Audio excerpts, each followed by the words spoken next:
शिक्षण हीच खरी संपत्ती आणि शिष्यवृत्ती त्या संपत्तीपर्यंत पोहोचण्याची संधी. कुसुमाग्रज म्हणतात, साऱ्याच काळांना जन्मसिद्ध हक्क आहे फुलण्याचा, मातीमधला वतन वारसा आकाशावर कोरण्याचा. जन्म असो माळावरती अथवा शाही उद्यानात, प्रत्येक कळीसाठी तिष्ठत असतो एक किरण सूर्याचा. ज्याप्रमाणे कळीसाठी सूर्याचा किरण तिष्ठत असतो, त्याचप्रमाणे विद्यार्थ्यांच्या जीवनात शिक्षणाचे एक उज्ज्वल भविष्य तिष्ठत असतं. मात्र हे भविष्य घडवण्यासाठी आवश्यक असते ती म्हणजे योग्य दिशा, योग्य संधी आणि योग्य वेळी मिळालेले पाठबळ. आणि याचेच उत्तम उदाहरण म्हणजे डॉक्टर बाबासाहेब आंबेडकर. छत्रपती राजश्री शाहू महाराजांनी डॉक्टर बाबासाहेब आंबेडकरांना शिष्यवृत्ती देऊन उच्च दर्जाचे शिक्षण घेण्याची संधी दिली आणि या संधीचं बाबासाहेबांनी सोनं केलं. त्यांच्याकडे बुद्धिमत्ता तर प्रचंड होती, पण साधनांचा अभाव होता. मात्र आर्थिक पाठबळ मिळाल्यामुळे बाबासाहेबांनी संघर्षाकडून नेतृत्वाकडे वाटचाल केली. यावरूनच लक्षात येते की शिष्यवृत्ती ही भविष्य घडवणारी ऊर्जा आहे. नमस्कार, माझे नाव अंकिता सुधाकर देशमुख. मी कॉप्स यांनी आयोजित केलेल्या राष्ट्रीय वक्तृत्व स्पर्धेत भाग घेत अतिशय महत्त्वाचा आणि अभ्यासपूर्ण विषय मांडणार आहे, शासन शिष्यवृत्ती योजना आणि त्यांची अंमलबजावणी. मित्रांनो, भारत हा तरुणांचा देश आहे. इथे 65% अधिक तरुण राहतात आणि ह्याच तरुण पिढीच्या हातात देशाचे भविष्य आहे. पण भविष्यात शिक्षणाची ताकद असेल तर विकासाचा मार्ग सुकर होईल. आणि म्हणूनच विद्यार्थ्यांना शिक्षणाच्या प्रवासात राज्य सरकार आणि केंद्र सरकार यांनी अनेक शिष्यवृत्ती योजना राबवल्या आहेत. सर्वप्रथम शिष्यवृत्ती म्हणजे तरी काय, तर शिष्यवृत्ती म्हणजे गरजू व गुणवंत विद्यार्थ्यांना मिळालेली आर्थिक मदत. यामुळे विद्यार्थ्यांना शिक्षण शुल्क, हॉस्टेल खर्च, पुस्तक, प्रवास इत्यादी गरजा भागवण्यासाठी मदत होती. शिष्यवृत्ती म्हणजे गरजू व गुणवंत विद्यार्थ्यांना उच्च शिक्षण घेण्यासाठी दिली जाणारी आर्थिक मदत. भारत केंद्र सरकार आणि राज्य सरकारमार्फत अनेक शिष्यवृत्ती योजना राबवल्या जातात.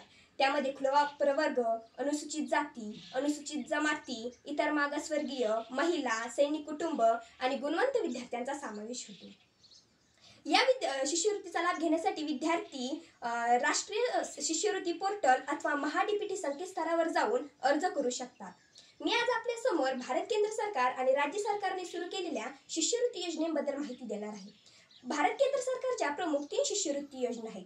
अल्पसंख्याक विद्यार्थ्यांसाठी पोस्ट मॅट्रिक शिष्यवृत्ती योजना, विद्यालयीन व विद्यापीठीय विद्यार्थ्यांसाठी सेंट्रल सेक्टर शिष्यवृत्ती योजना, अपंग विद्यार्थ्यांसाठी पोस्ट मॅट्रिक शिष्यवृत्ती योजना आणि महाराष्ट्र शासनाच्या प्रमुख 14 शिष्यवृत्ती योजना आहेत. राजश्री छत्रपती शाहू महाराज शिक्षण शुल्क शिष्यवृत्ती योजना, डॉक्टर पंजाबराव देशमुख वसतिगृह निर्वाह भत्ता योजना, एकलव्य आर्थिक सहाय्य योजना, गुणवान विद्यार्थ्यांसाठी आर्थिक सहाय्य योजना कनिष्ठ स्तर, गुणवान विद्यार्थ्यांसाठी आर्थिक सहाय्य योजना वरिष्ठ स्तर, स्वातंत्र्य सैनिक पाल्यांसाठी आर्थिक सहाय्य योजना, माजी सैनिक पाल्यांसाठी आर्थिक सहाय्य योजना, शासकीय संशोधन आदी छात्रवृत्ती योजना, शासकीय विद्यानिकेतन शिष्यवृत्ती, गणित व भौतिकशास्त्र विषयातील तज्ञ विद्यार्थ्यांना दिली जाणारी शिष्यवृत्ती, जवाहरलाल नेहरू विद्यापीठ शिष्यवृत्ती, राज्य सरकारची खुली व गुणवान शिष्यवृत्ती, राज्य सरकारची अल्पसंख्याक विद्यार्थ्यांसाठी सुरू केलेली शिष्यवृत्ती. मी आज आपल्या समोर राज्य शासनाच्या प्रमुख 2 शिष्यवृत्ती योजनेबद्दल माहिती देणार आहे.